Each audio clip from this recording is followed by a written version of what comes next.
我李佩仪，福昌县主。自幼备受宠爱，生活安稳无虞。9岁上元节，我见灯火映红西京夜，却不知那一晚，我家中鲜血浸染。世人皆言，我那立下赫赫战功的父亲端王，突发风疾屠戮全家，自枪谢罪，唯我身在宫中幸免于难。有人怜我年幼失户，有人咒我天煞孤星，可他们不知，父亲仁慈磊落，绝不会失死暴行。圣上怜惜，将我接入宫中抚养。可皇宫再好，也非我家；圣恩再大，也非父母亲恩。宫墙之内，步步皆是深渊。我只能将爱恨深压骨血，敛去锋芒，静待天时。我自请入内业局，苦学查案之法，只为这天下蒙冤受屈之人讨一个公道。管他什么世人眼光，管他什么规矩伦常，管他什么生死代价，此生若为妓，换他血债血偿。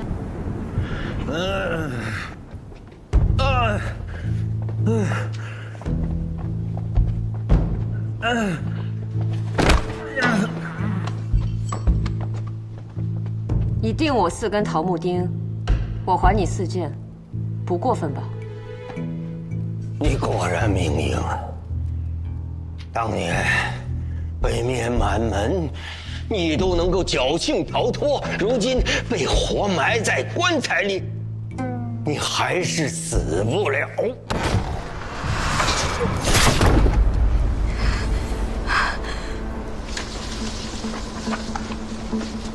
走。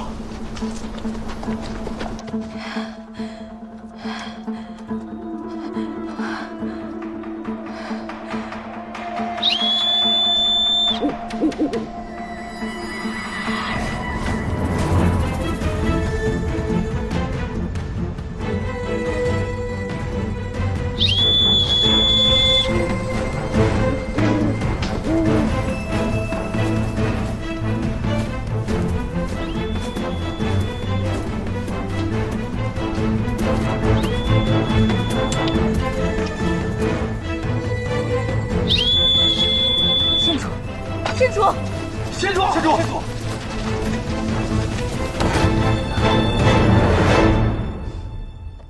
咱们红炉卿到现在都不知自己犯的是什么罪名。我当然知道私配阴婚奈何不了你，可如今你的罪名是谋害本县主我，你猜圣上会如何处置你？你是故意落在我手中，故意被我活埋呀！县主亲口服下的碧溪丹，怎么会忘？啊！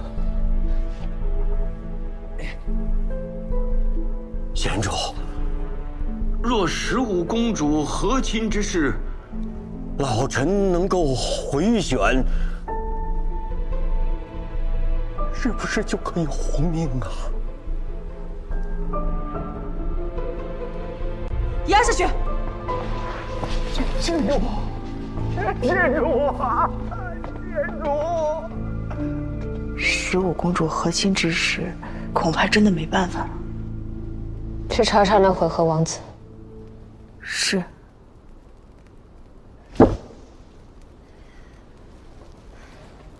县主，你又为了查案子把自己折腾成这样，值得吗？为了这么大案子，怎么不值？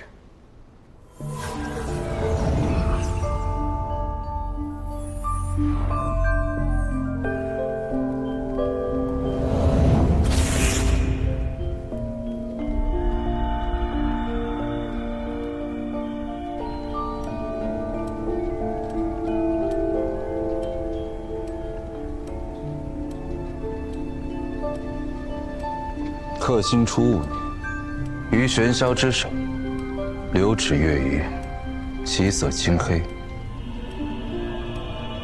记下。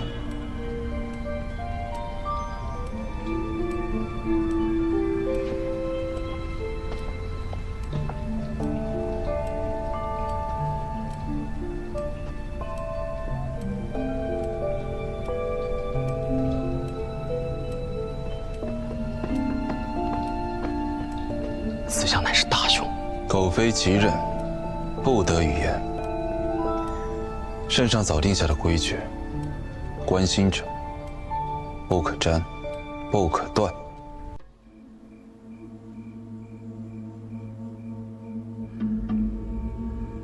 这儿大呀不中留，你看看啊，放着这长安的平安日子他不过，跑那么老远，在哪儿不是做生意呀？这都2个半月了，你说说，咱们儿子什么时候回来呀？啊？唉，竟是我瞎操心，我呀不管了，谁呀？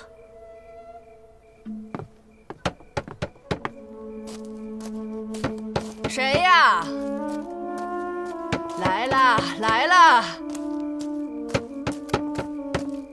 来了啊！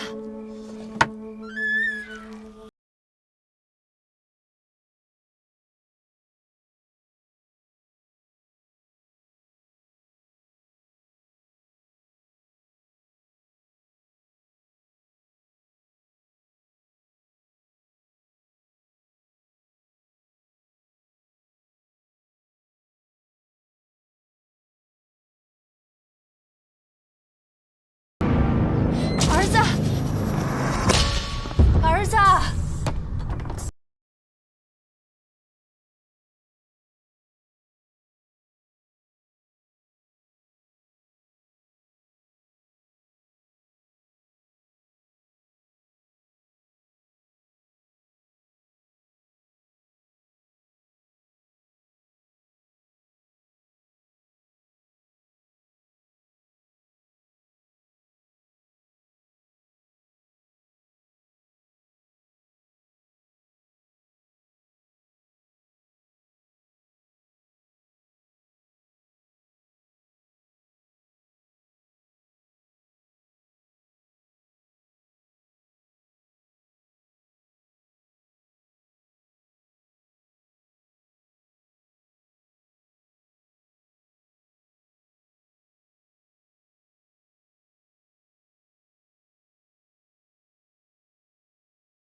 哎，你好好休息，别瞎想啊！我这就上武侯部报案去。你一定要把儿子找回来你别管了，赶紧回屋躺着去啊！回去吧，啊，回去吧。哎呀，路上小心，早去早回啊！怎么忽然就不见了呢？我得找他去。啊，行了，你回去吧，回去吧啊！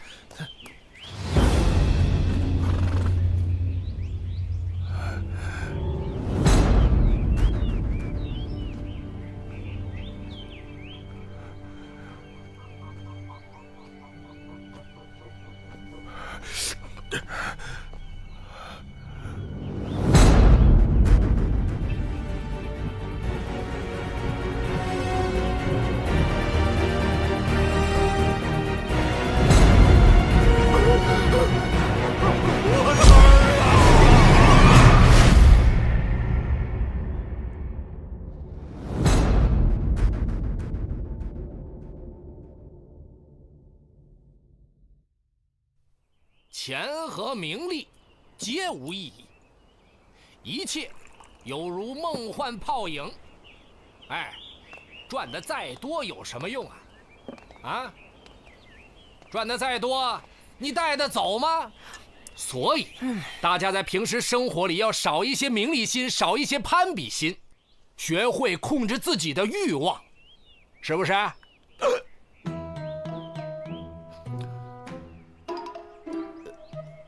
啊，你讲得好，哎，讲得好，讲得好。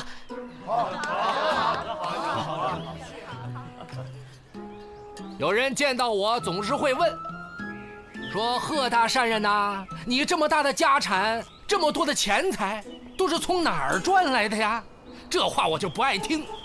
哎，这叫什么？这就叫执念，这就叫贪欲。哎，你应该问我，贺大善人呐，你赚的钱都花到哪儿去了，对吧？我就可以很肯定地告诉你，绝对没有用来享受。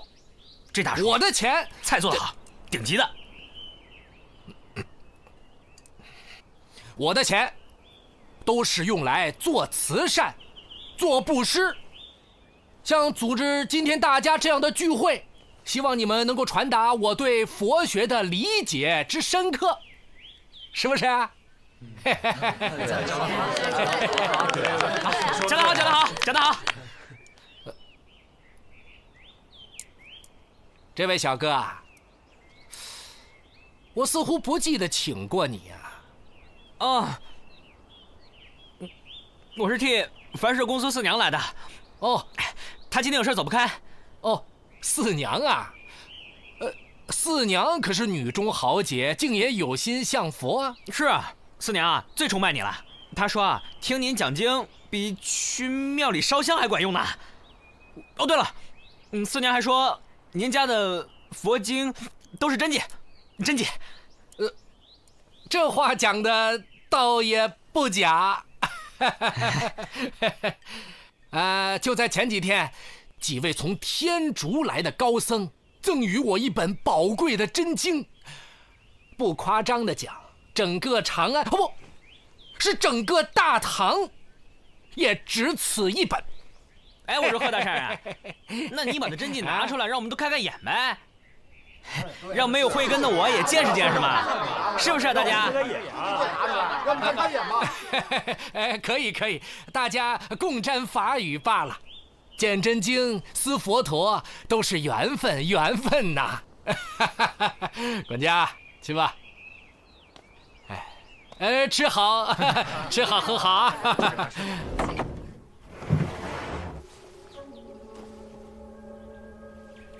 林白的死亡时间不会超过12个时辰，更确切的说，不会超过40。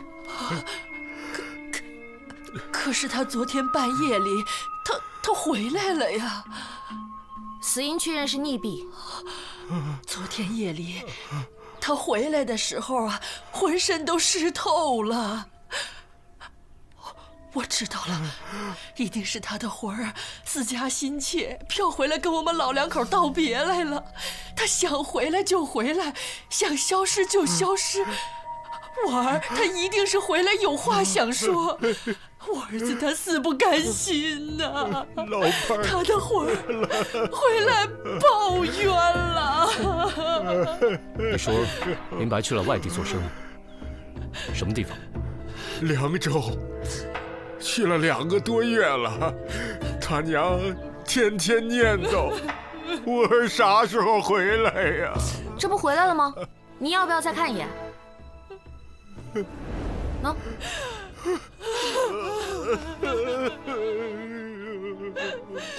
哎，来了！哎呀，回回催命。哎，你就不能消化一下，然后等会儿多吃点吗？四娘真不容易。哎，我说李少卿，第一呢，我今天的饭不是在凡社吃的，这第二呢，汉卿已经复述过了吧？我路上跑着跟他说的，但是他听没听进去我就不知道了。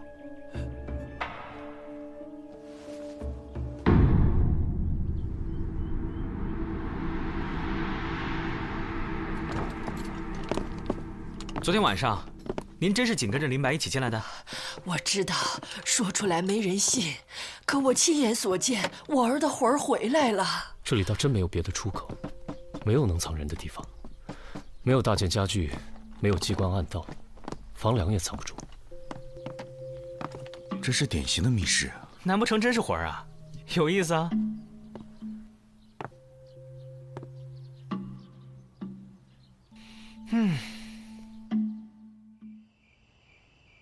紫苏妹妹，其实你今天啊，真应该去看一看，难得死得如此干净漂亮。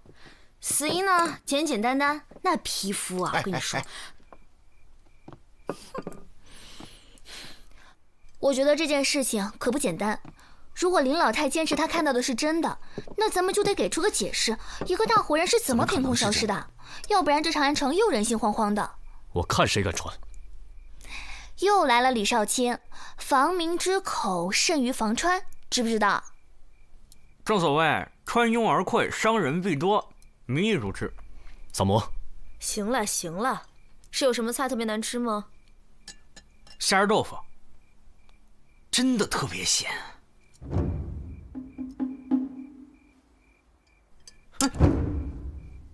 我让你查的事儿查的怎么样了？我让你查的事情怎么样了？经书嘛，看了，纯属胡扯，上面范文都是假的。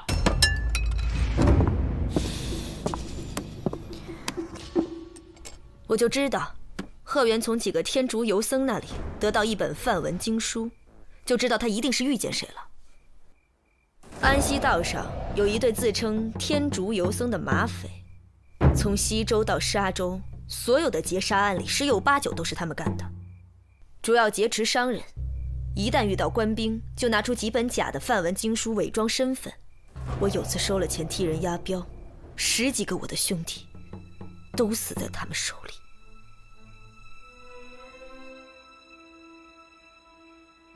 那他们就是通缉犯了。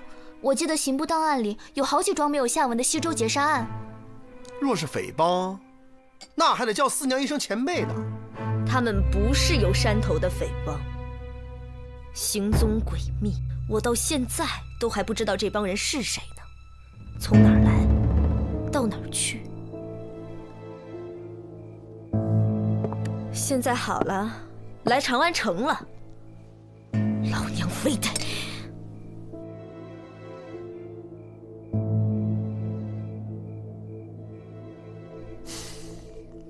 他们怎么会跟贺元有交集？查清楚不就知道了吗？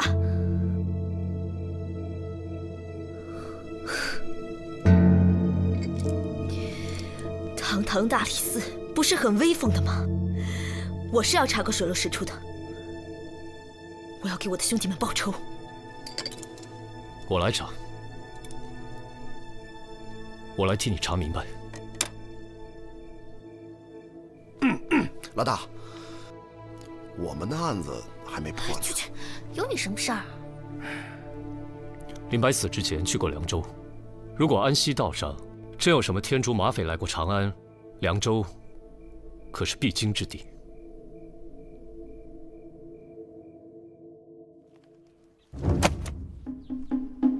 说说吧，贺大善人，怎么回事？我哪知道怎么回事？我又不认识梵文，我哪知道他写的是好是坏呀？你确定你没有故意伪造、妖言惑众？李少卿，这可不敢乱说啊！您借我撒胆儿。那就是送你经书的人有问题了。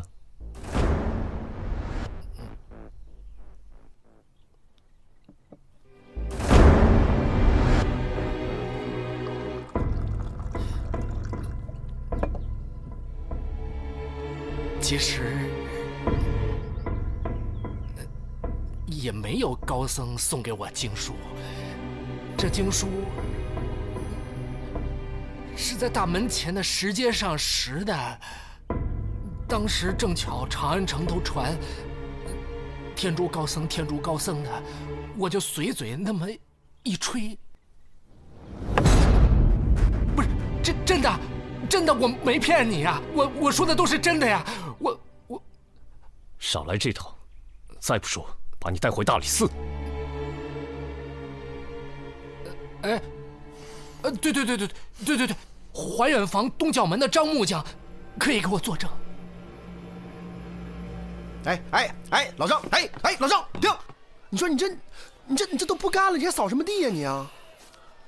那个四娘那个反舍呀，那梁你还真得给人修一下。人四娘平时对你挺好的，你不修人生意都做不下去了。不是三炮啊，你别说我这个人做人不地道啊！你看看我这儿，现在啊，人手都散伙了，这家当我也都卖了，我拿什么帮人家？能不能我给你口空锅，你给我做饭去？老张，我也不为难你啊。那什么，你这是发了笔横财？要不怎么这么着急走啊？你给老弟交个10点？没有啊。咱这关系不至于吧？是发了笔小财，你也知道，我这木匠生意就是勉强维持，早就想对付出去了。刚巧，从天竺来了一批和尚，这非要埋我这儿啊？人家一开口，就是这个数。换了是你能不埋吗？不是，他为什么要埋你这儿呢？你问这干嘛？我能干嘛呀，老张？我好奇呗。这天竺人我都没见过，更别说天竺和尚了。我能不好奇吗？哎，这事还有谁知道啊？哎，我说你这弯弯绕绕的，打什么主意呢？我打什么主意？哎呦，我这想让你戴老弟我发财嘛，你不说就算了吗？小气。走了。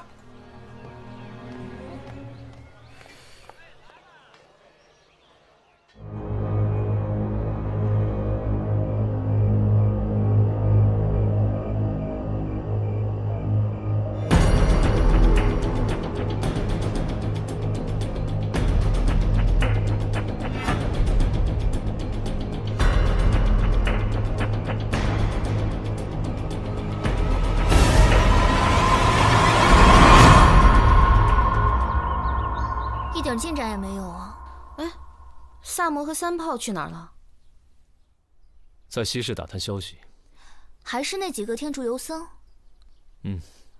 对四娘的事很上心嘛。你什么时候凭直觉开始办案了？咱们现在应该尽快从已有的线索里找出蛛丝马迹，而不是凭空揣测呀。你到底怎么想的呀？哎，要不我再重新验一次尸？既然我们没有头绪，就自己找头绪。这尸体不会说话，但是也不会撒谎，就看谁能破译了。少卿，和平坊午后来报，又发生了一桩命案。没见过命案吗？传什么？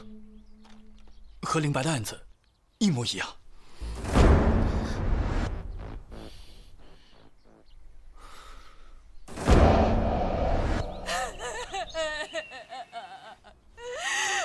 我的儿啊，你怎么丢下我们娘俩就这么走了？死于溺毙，死亡时间是昨天上午，不超过40。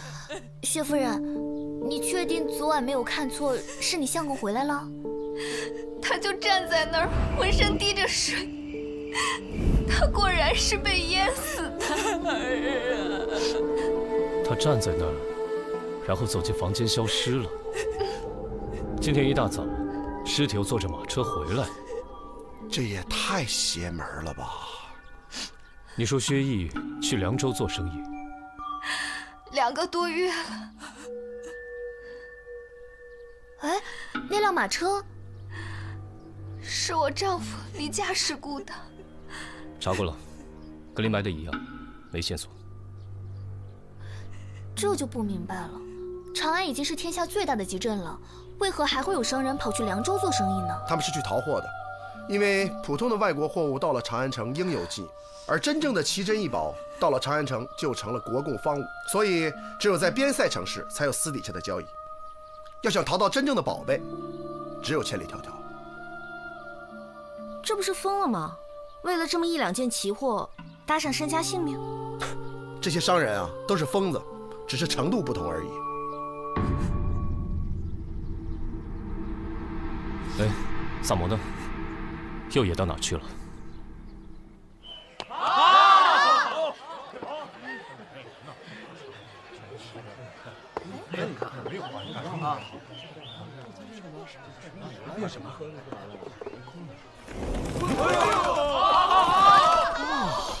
这些都是雕虫小技，真正的表演现在开始。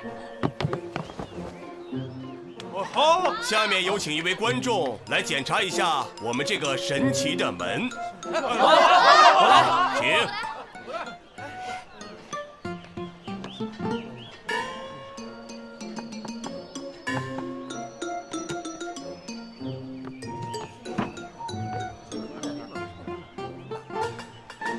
检查得够仔细的啊。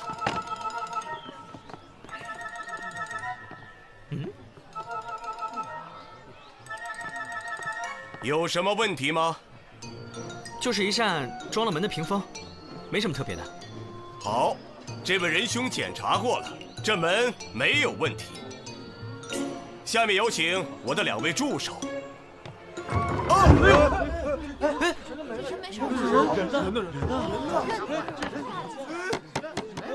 呢？怎么不见了？我在这里。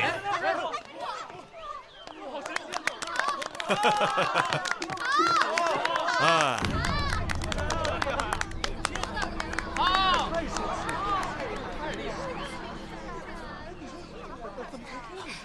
献丑献丑，请多关照，咱们明日请早。谢谢啊。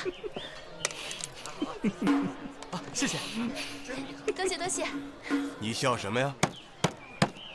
你这个戏法，我已经看破了。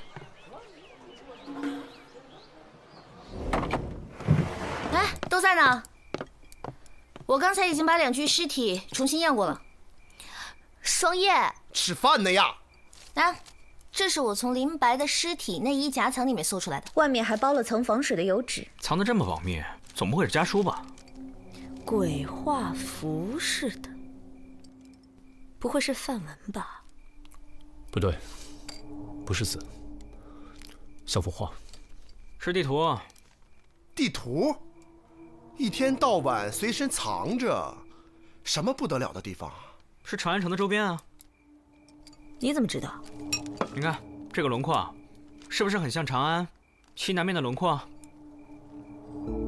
也就是说，长安周边还有什么秘密的地方？林白去的是那儿，不是凉州。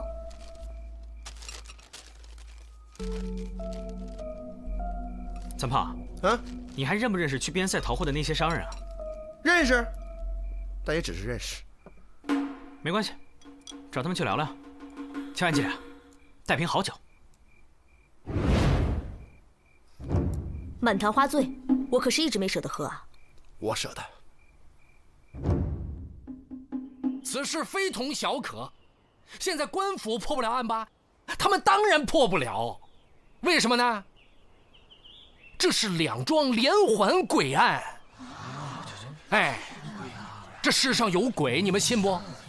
哎，你还别不信，我告诉你们，我一听就知道，这叫什么？啊，这叫亡魂夜归。哎，怎么回事啊？死了的人不下阴司去，拼着一口气也要飘回来吓人，这什么意思啊？这说明死者有很重要的事情要警告我们呢。你们看，2位死者林白还有薛毅，在死之前他们都去过凉州。这凉州什么地方啊？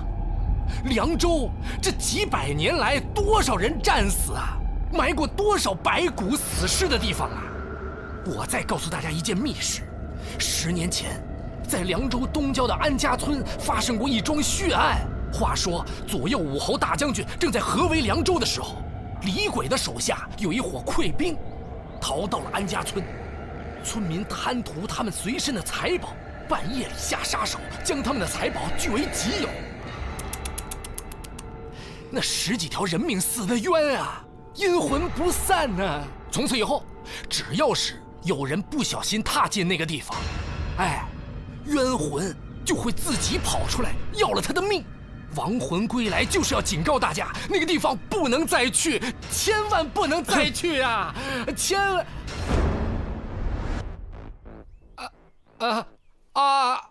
大家对刚才那段经文还有什么疑问吗？欢迎提出来，我们共同探讨啊！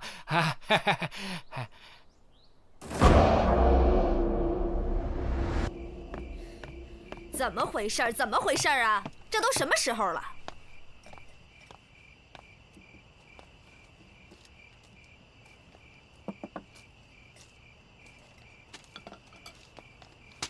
你，这都什么时候了啊？这么晚，官兵看到你不得弄死你啊！不赛不嗣，关门打烊。得嘞。哎呦，我的小可怜，紫苏姑娘，快别闹了啊！没事吧？你过来，过来伺候。喝了这么多也不知道给我留点。好喝。好喝，就知道好喝。让你问的话，你问的怎么样了？地图。地图？啊。然后呢？就不告诉你。你不告诉他，告诉我呀。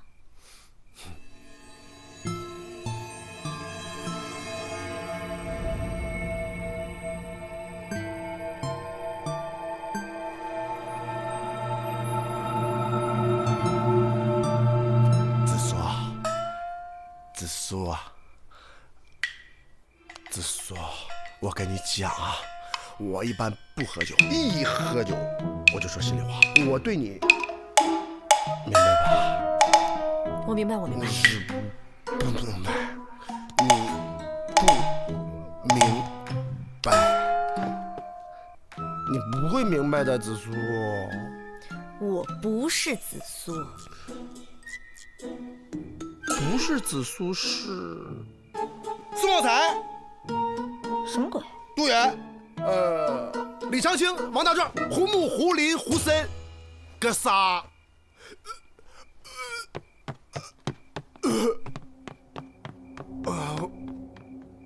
他刚才说的那些人名，你记住了吧？当然没记住了。我记住了。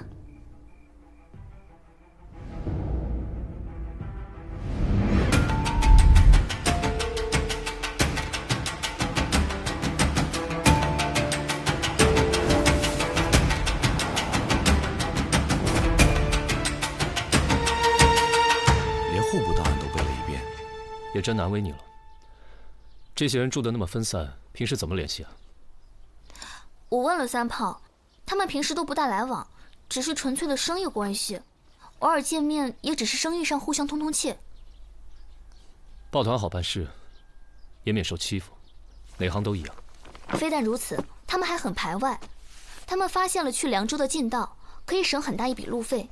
这件事情他们对外守口如瓶，林白、薛毅都是从这条路去的凉州。那就派人去探探道，相关人等先收监。我这个我怎么了？我怎么了？慢点！你最近忙得很呢，造谣生事，煽动恐慌，你想干什么？住口！我今天只问你2件事。第一，上个月15，你在府上办集会，林白、薛毅的家里人是不是全都参加了？这街坊四邻的，不请也不合适吧？那么巧吗？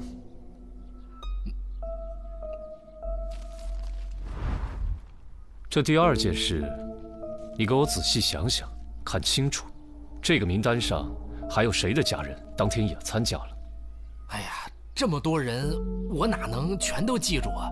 我得回府上让宋管家查查请帖呀。尽快。那我现在可以回去？派几个人陪着你，没意见吧？没意见。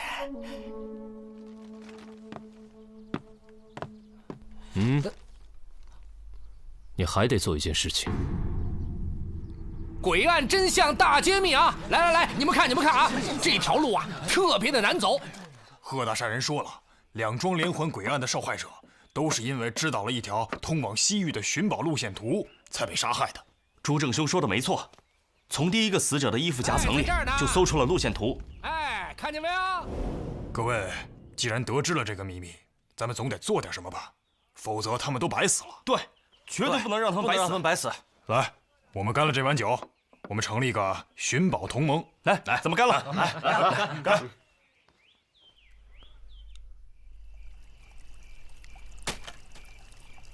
消息刚散出去了，看他们何时行动吧。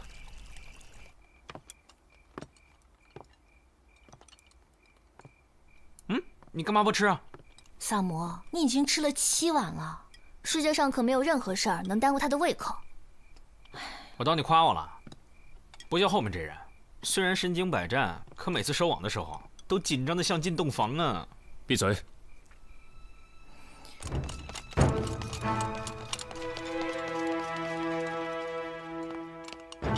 禀少卿，都准备好了。你们先出发，依计行事，多留神。今天估计要等到子时了，不许偷懒。是。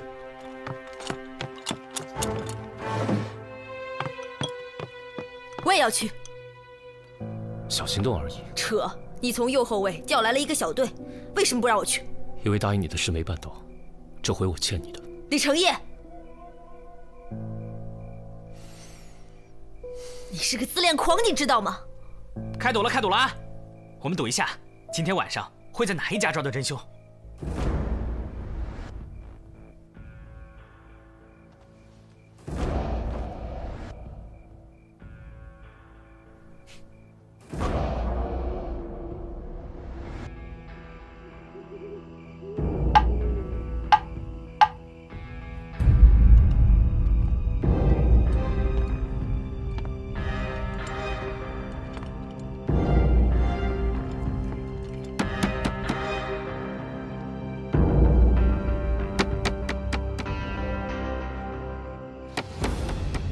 来了。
萨摩多罗，你指认西市木匠张继龙为2起连环杀人案的主谋，可有证据？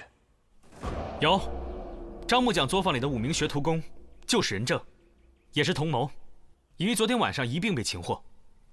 传5名学徒。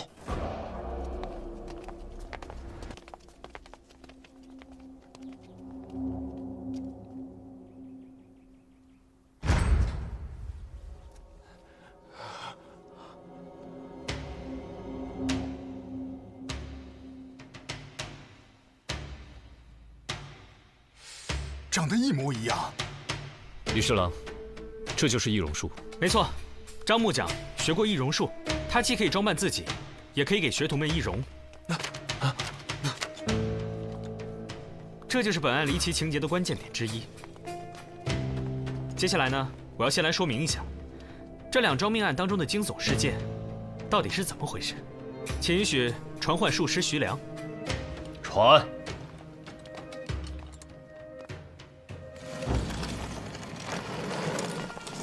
下面呢，我将为大家表演遁术，请允许我邀请我的2位助手，还有座上3位观众上台。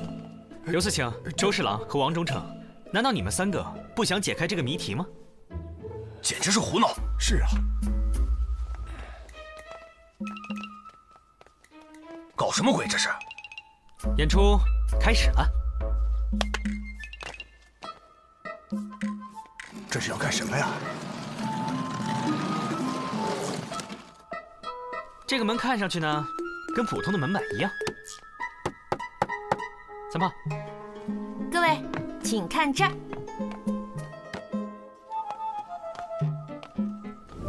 呀，萨摩呢？人呢？人呢？哟，哎，萨摩呢？人哪儿去了？看来这里头又有玄机呀。刘四星，周侍郎，萨摩，怎么样？这就是我为大家表演的遁术。我的遁术表演的还不赖吧？没错，被你给识破了。这和案情有何关联呢？当然有关联了。其实呢，运用的是相同的原理。活人既然可以在这儿消失的话，在密闭的一个空间里，同样也可以。咱们看一场好戏吧。当天晚上呢，凶手易容成了林白的样子，然后进入林白家，推开门的时候，门是正常的模式中，然后把门关上。接着凶手就把隐藏的门栓弹出，于是呢，儿子，儿子，哎，没有啊。出门之后呢，在门外的凶手又把门轴换回了正常的模式。整个事件就是这个样子。3位官人，请回吧。如此巧思，相信只有精通木工和机械原理的人才能够做到。像徐良这种半吊子，恐怕是不行的吧？我只懂简单的机械原理，我的道具都是张木匠给我做的。我要求很高，长安只有他能做到。那你们交情很好吗？一般般吧。不过他手艺还不错，为我做了许多道具。我为了省钱，教他一点小小的易容术。也就是说，张木匠在徐良那里学了易容术，然后戴上斗笠，浑身淋湿，在半夜足以蒙人。所以这2次亡魂夜归的奇观，都是张木匠易容成亡者的模样，再通过改造之后的门板来完成的。事实上，死者已经在前一晚被他们溺死，只等到演完半夜的鬼戏，第2天一大早再把尸体装到马车里，拉到死者的家门口，真漂亮。你这都是臆想，我怎么可能有机会去别人家里改造房门呢？这件事啊，恐怕就要问贺大善人了。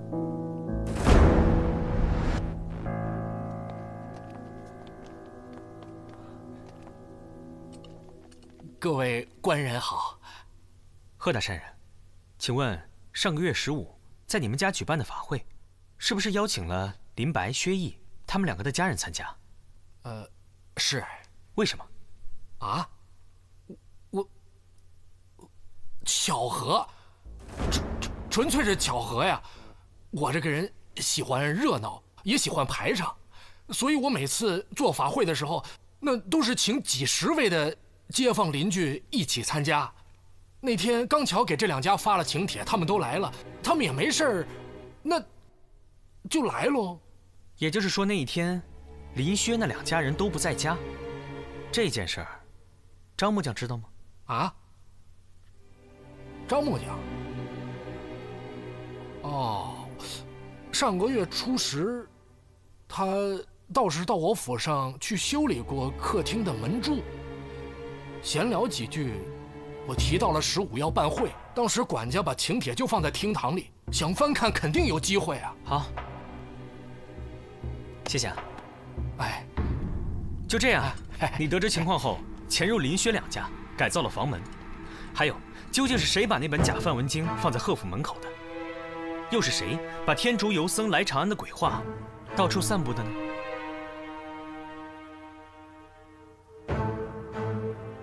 作案动机查明了吗？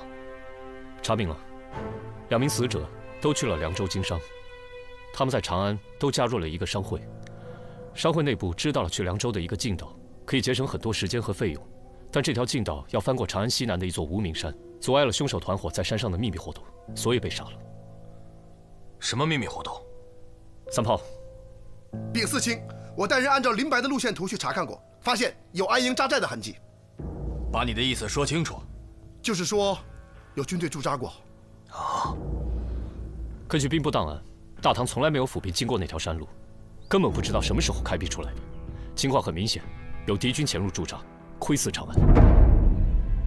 凶手团伙制造连环杀人案，第一是想灭口，第2则是想通过亡魂夜归的异象，引发恐慌，制造诅咒之说，杜绝知道此事的长安商旅再去暗示。所以我才想要引蛇出洞，让贺善人放出假消息，其他商人以为真有什么寻宝图，都嚷嚷着要去，凶手便自然会坐不住。为了吓退大伙儿，他一定就会再次上演恐怖事件。但是我们不知道这一次凶手会出现在哪一户人家。根据排查，城里还有10个本地商人从那条小路去了凉州，而他们的家人也都参加了上个月15贺府的法会，也就是说，他们都可能是下一个夜归的亡魂。所以我擅自做主，调了右侯卫的一个小队，在所有可能的商户家里埋下了人手。结果我没猜错，这次的靶子是商人朱正。他是最近寻宝同盟的发起人。昨晚凶手打算亲自杀了朱正，以儆效尤，而5个学徒都化妆成朱正的亡魂，去其他商人的家里装神弄鬼。这样一来，等到第2天朱正的死讯传开，人们会有多恐慌，自然就不必说了。还不从实招来！张继龙，还不从实招来！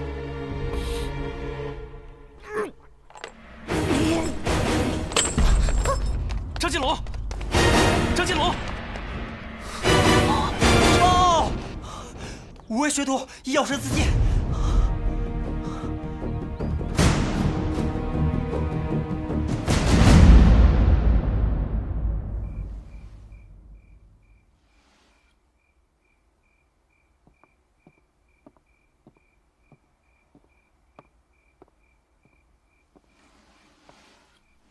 借过，要不你来？是不是他们来了？谁啊？少跟我装傻充愣！那些迦兰国余孽！你声音再大点儿，全凡世人都听见了。我还能不了解你吗？除了他们，谁还能把你吓得魂不守舍？晚饭放着鸡腿都不吃。不饿。少来！是不是他们，我还不确定。不过，如果是的话，一场浩劫在所难免。该来的无需躲。有人找你叙旧，我请酒。想搞事，老娘剁了他下酒。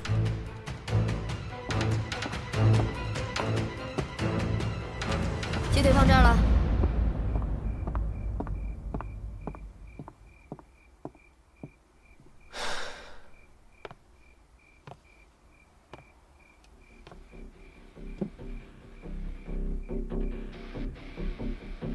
迦兰。